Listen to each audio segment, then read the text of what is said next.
Welcome back. 25 minutes after 4. A lot of anger regarding the increase of electricity tariffs that we've been hearing from Nersa and Eskom. We'll continue to get reaction this Saturday afternoon from the city of Cape Town. I'm joined by the city's spokesperson, James Styan. Hello to you, James. Appreciate your time this afternoon. So let's talk then about reaction from the city of Cape Town.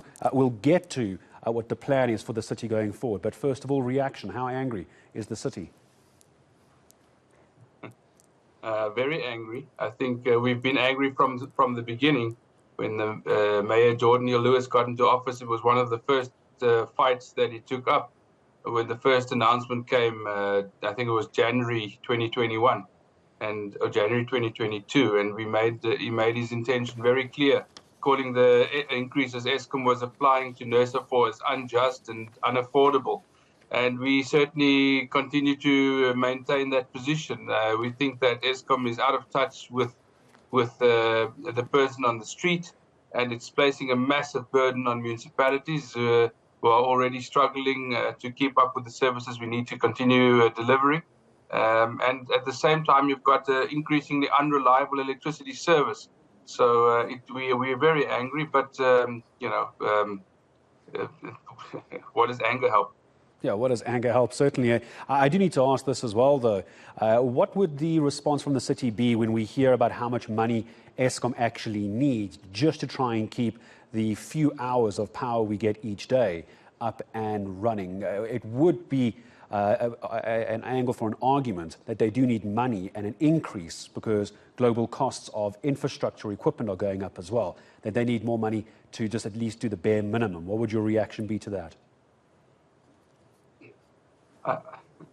I think it's the same tired old argument Eskom has been making since, at least 2008. Load shedding first really hit us in 2007. It's now, 16 years ago. And from the very beginning, Eskom was saying it doesn't get the increases it needs. I think the highest increase they got one stage, 2015, around there was something like 35%. So we've seen record increases since 2007. And you've got to ask how those increases have been used. One would argue that if they'd used the increases they've been receiving since 2007, 2008, as they should have, we should certainly not be sitting in load shedding at the moment. Unfortunately, what we've seen happening is a gross, I'd argue, gross abuse of the finances. We've seen two massive power plants, Kusile and Medupi, being built since 2007. If you remember, they started with Medupi 2008 with Kusile. Those have still not been completed. It's 15 years later. At the moment, there's not a single massive new piece of infrastructure being built by Eskom that I'm aware of that's going to stop load shedding. And at the same time, they are asking for 19, 18% increases annually still. So where's the money going to? You're also sitting with a company that currently has no CEO. We have no idea when a new CEO is going to be appointed, even who it's going to be. So who's going to manage the funding going forward? And essentially a bankrupt company, despite the increases that they are getting. If you're looking at Eskom's current projections for this financial year, I think it's been in the media, they're heading to a 20 billion rand loss. So, frankly, how much more do they need and where's the money going to?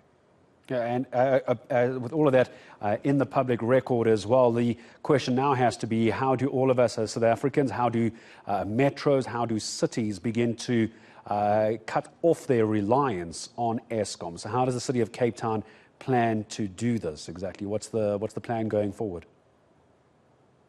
Well, we've been very clear about it from day one of the new mayor's appointment, that we've got to stop our reliance on Eskom, and we are working day and night to do so with an incredible power utility in the city of Cape Town that delivers electricity to about 80% of the people of Cape Town. There's still a small portion that Eskom provides electricity to. And we've got essentially three major programs going on. One is an IPP tender program for about 200 megawatts. We're expecting those to be concluded soon. There's a dispatchable energy tender that's going to be launched pretty soon that's looking at 700 to 1,000 megawatts, which we are very excited about. And then there's the power buyback, the solar panel program, where we are urging businesses to buy power back to sell power to the city, excess power. We've seen a lot of that being picked up at the moment. So there's a lot of movement in the city. We are already able to protect people in the city of Cape Town from one, often up to 2 stages of load shedding, thanks to the Styan hydro plant, which we are using on an ongoing basis. So we certainly hope to end load shedding in Cape Town within the next 36 months. That's our goal. Why do you think it's so difficult for the rest of the provinces to try and get this right? What's making the Western Cape, and Cape Town in particular rather, able to do this seemingly quite quickly with no involvement at all of national government? I think if I'll be diplomatic and say that I think a stable government has a lot to do with it. We don't have a coalition government in the city. And I just want to be clear, I work in the office of the mayor. I'm the mayor's spokesperson, not the city's.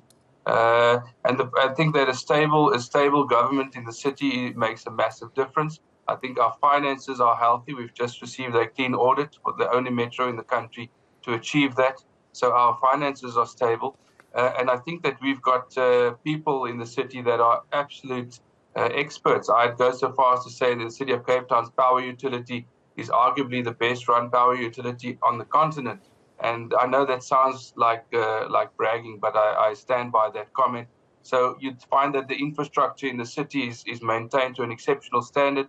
So what you find in places like Johannesburg and Tshwane at the moment, when load shedding hits, you see that the infrastructure has not been as kept up as it should have. So there's a more devastating effect. The transformers are blowing, the power lines are down.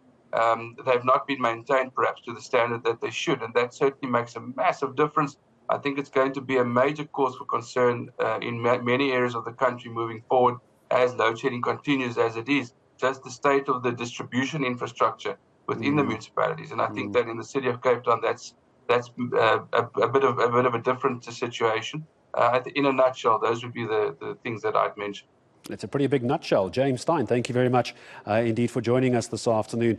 The Cape Town mayoral spokesperson. James, I apologize for the incorrect title earlier. Cape Town spokesperson for the mayor of Cape Town, James Styan, joining us this afternoon, trying to move away as the city of Cape Town from their reliance on Eskom, especially after the Nersa approval of over 18% for electricity tariffs. It's going to get a lot more expensive with a lot less power.